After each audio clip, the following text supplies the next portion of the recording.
talking about sharing platforms, our startup demo of today is basically a very concrete example, and I think fits very nicely into the flow of the story, as Daniel already said. So next, I would like to ask Antti to the stage to talk a little bit about what Sharetribe is doing and how you're basically helping companies to move to the sharing economy. All right. Hello, everyone. It's actually very fun to be here speaking after a long break, because Sharetribe used to work here in that corner for about half a year when EIT was providing spaces for startups, and we started here in Otaniemi. So thank you for EIT and that, and thanks for the invite to come back.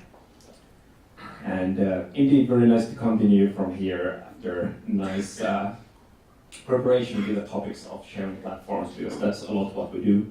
So I put the title of Circulating Goods and Services, which happens through the platforms, through the sharing platforms that we help to build, and as an extra point, something about circulation of wealth, which is a very recent change in our own company ownership structure that we did last year, and I'm very excited about that, so I wanted to include a little bit at the end of the presentation. But first, explaining what we do, what's our part in these sharing platforms. So in a nutshell, Sharetribe makes technology that makes it easier for entrepreneurs and organizations to start new sharing platforms. So when there is an ideas coming for the marine sharing platforms, we could help to get them started sooner. And as you saw on Daniel's presentation, the funding amounts for the sharing platforms were quite big. So it takes a lot of money and time often to build the service, make it really great usability and so on. But often the building blocks are quite similar in these different kinds of services. So in order to help people avoid reinventing the wheel, we have built the common building blocks so people can use those and with a smaller funding get their sites going. And as I said, our story started here in Otaniemi a bit more than 10 years ago, when me and the other co-founder joined a research project where we built our first peer-to-peer sharing platform here in Otaniemi for the campus community. And that started to get some success, not in the scale of the Chinese example, but generally the idea was also sharing everything, getting stuff from the neighbors here in the Karikula student village. And when the research project was ending, then we created a spin-off company from there. And in 2009, there was not yet so much speak about the sharing economy, but the term was starting to pop up, and during the past 10 years, we have seen a lot of success stories on this field. And that was great for our motivation. We thought this is a great concept. The sharing economy helps people to get things cheaper from nearby, and also offers people earning opportunities, so they can become micro-entrepreneurs and in their free time help people in the neighborhood. And at the same time, speaking about the circular economy, resources being used more efficiently, you saw the percentages of how much resources are just collecting dust and not being used. So the sharing economy platforms can help in that, and thus there is much less need to produce new stuff. And as a third side benefit, people get to meet each other in these peer-to-peer transactions. So we felt that it's like a win-win-win deal. So the first mission that we started doing was to help the world share more, simply.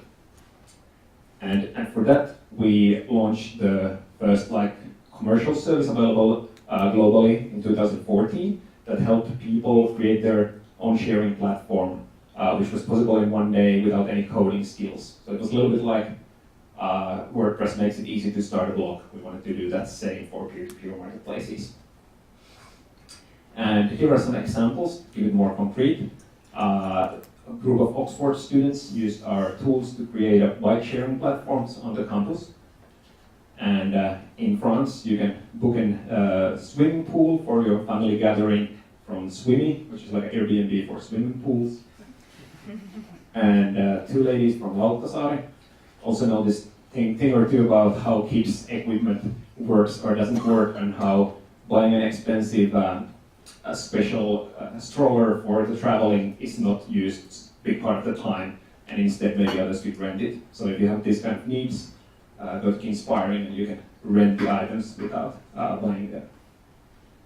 And one more, not marine machinery, but at least a little bit bigger machinery in Canada. There is also possible to rent equipment between farmers. So this gives an example that there are quite many areas where tools can be applied, and we offer this tool with the software as a service model, and now there's almost 800 sites running with our tools inside. None of Daniel's examples so far, so still a little bit more smaller scale, but that's also part of the point that to help even small scale groups to start local sharing businesses. And our size currently is in annual revenue is about 1 million per year. And the biggest country from US, so 1/3 of customers come from there, and from Finland is only about 2%. So being all the time pretty international. This is like in a nutshell what we do, and now I got some help from the earlier presentation, so I understand the sharing platform concept probably well at this point, and that we build the technical tools that are inside those platforms. But I also want to talk a bit more about the ownership of those platforms. Because once we've been on this mission for over 10 years, we started to see the other side of the coin also, and ask if the sharing economy is really beneficial for the society. Because we started also seeing a lot of the negative sides. For example, that the worker unions have been battling for worker rights for a long time, and the sharing platforms have found great ways to make things efficient and put prices down when the workers are micro-entrepreneurs without so much support. And as the big platforms are often owned by big investors with high demands for the return on investment, there is the requirement to get a lot, take a big slice from the transaction that goes through the platforms. And that is not always received as something fair.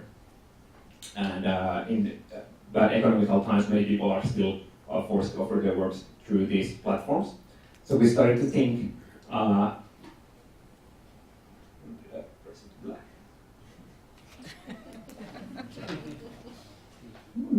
it's black. There should be another side, white. Basically, yeah, something happened with the keynote PowerPoint conversion, I guess. Basically, the white side listing the 3 benefits that I said earlier, that the monetary, the social, and the environmental benefits. But now the downsides are also in the picture: concentration of wealth, precarization of work, and deepening the class divide. So what we've seen is that it's not everybody sharing happily together, but it's actually a certain group of people doing services as cheap labor for another group of people ordering home deliveries from these services, for example. And we started thinking how to get the good sides without the downsides, and so that the ownership of these platforms is one topic where we could actually help. And that led to our new mission, which is to democratize the sharing economy by making these platform tools available for everyone easily, so that you don't need to have 5 million funding in order to start something in your local city. Because currently it's mainly dominated by the big platforms, but we envision that in the future there could be more and more smaller platforms also. Because in many times it doesn't matter if you order your cab ride from an international company or if it's actually a co-op created by Helsinki taxi drivers, where the taxi drivers actually own the company and we can decide what's the commission and where the money is used. So if they can build something like that with great usability and cheap price, then they could compete with Uber, for example. And that's what we try to help to do by offering the affordable technology. While doing this, we got to an interesting question, which leads me to the final part of my presentation. Because people saw that this is a good mission, but we as a typical startup with some venture funding, what prevents us from becoming the one giant powering the platforms and wanting to draw a lot of commission from everything that goes through our technology? And we said that, yeah, that's a good question, because even if the founders would stay idealistic, if we keep raising funding, selling more shares, typically each share has 1 vote, so we sell more and more voting power outside the company, so we cannot actually guarantee that. So we couldn't give a binding promise, although we said that this is our mission. And last year we started to think about the next funding round, and we were thinking about this problem, And we found a very interesting solution coming from a group in Germany and Switzerland. They've been researching what could be a better ownership model for companies that could a little bit alleviate the problems of companies being bound to endless growth. And there's a model called steward ownership, which we have now adopted in our company. And it practically means that now we are able to give a binding promise to all our stakeholders that we can never sell out the company or start becoming a profit optimizing company, even if we would grow very big and have a very powerful position by having technology in many of these sharing platforms. And in practice, we did a few things. So the voting power is now separated. There are some votes that allow voting and different votes that allow capital returns. And in our last spring fundraising, we sold these capital shares outside the company, but actually all the voting shares are held by the active team members. And this also means that we cannot sell the steering wheel of the company. The ownership cannot change overnight because we cannot sell the decision-making power outside, which gives a nice assurance for people putting their trust on the company and people working here. And it also, the model puts a cap to all the profit distribution, including the salaries and capital gains. So with all the people who have taken risk, we have now agreed a sum that they can maximally earn from the company. So practically the company is buying back the shares, and when it's done, there will be no more dividends paid out. So at that point, the company would be taking a big step towards a non-profit company actually, because all the future profit would be used towards the mission. So I think especially this cap return model is something quite unique in this, and really cool middle ground between the for-profit and non-profit grounds. And I'm happy to share the example and hoping that more and more companies would adopt something similar, because this still allows companies to take risk and reward the risk takers and taking investors. You just need to agree beforehand when enough is enough. If it's not agreed that way, then every shareholder has the motivation to try to keep milking more and more from the company. And there is a structure that makes this change also permanent. So we cannot change our promise back next year, so which makes this more credible. But also a bit more scary as a founder to make such a change, which is not so far tested with so many companies. But a few companies like Bosch and Zeiss and Carl Lewis in UK and in Middle Europe have been running something similar for like 100 years. So that's where the German research group took their example, and now they distill into a model that even a small startup can adopt. And as you might be thinking at this point, funding might become a bit more tricky with this model. So, which was also exciting times last spring. We decided to do equity-based crowdfunding, and we did talk to venture capitalists also, but they were basically out from this type of bit more complicated funding. But we did get several angel investors, and we got a lot of our customers and other people who knew our story from a longer time together, more than 400 people to invest, and we got more than 1 million euros as funding. So we were very happy to see that people are willing to invest with this kind of model and promote this new way of making companies. So basically, it was, the shares were sold with 20 euros a piece, and the promise is that when a company makes profit, it will use part of that to buy them back with 100 euros a piece. So the investors can maximally get a 5 times return. So everybody knew that when making the purchase. And still very quickly, summary of the pros and cons. So as said, it rules out some funding opportunities, but we also found a way that there is ways to get enough funding. And we cannot use typical like option-based compensation, and our own entrepreneur payoff is also limited to the agreed caps now. But on the positive side, now we can really give a binding promise to all the stakeholders, and we've seen already the positive effect, especially in the team who have been realizing how much this changed and how the possibility of companies suddenly being sold when it's ruled out, there is this long-term vision towards the mission.